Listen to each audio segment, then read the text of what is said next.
I am a Fender guy.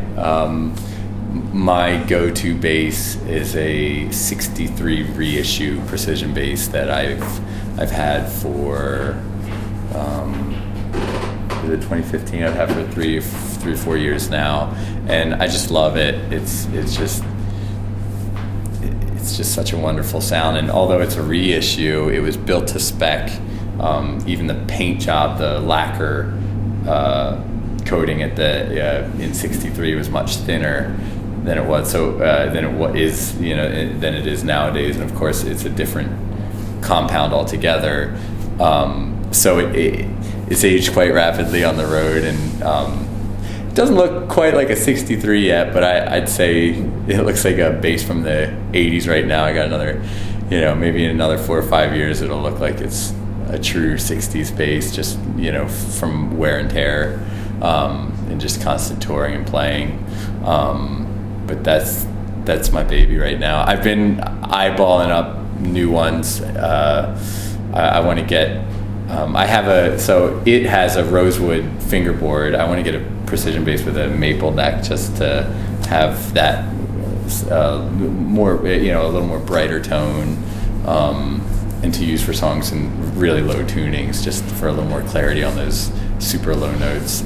So I'm sort of in the hunt right now for one of them, and I have an idea, but shopping around, pick one up soon enough.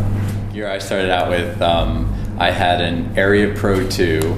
It's a starter bass, but I wish I still had that thing. It was a great little bass, and regret giving up mine. Of course, I could pick up another one just easy, but it wasn't the one I started on, so I regret that a little bit. But yeah, that was just a great bass. I had an Ampeg 4 8-inch speaker cabinet, little 4x8, and a PV, like Mark 6, I think it was. No, it was Mark 6 head, and that thing weighed so much for a kid in 7th grade. That was funny.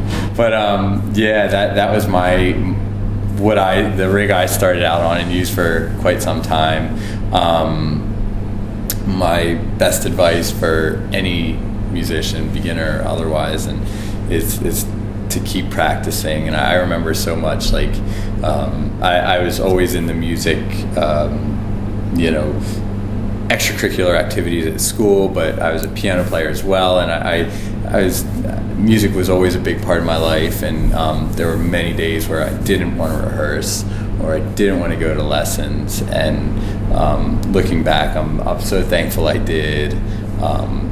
So if you really want it, play all the time, even if you don't want to, even if you're sitting on the couch watching TV, have your instrument in your hand if that's possible, and just get your muscle memory a workout. And as far as starting a band, if you guys click as a band and it's working out for you, and you're 3 years down the road and nothing has happened that you may have expected, be it playing new places or getting signed, because I guess that's really the sort of goal for anyone, is to get that to that level, or someone just don't think it's going to happen in 3 years or 4 or 5. Like you can't have those sort of expectations.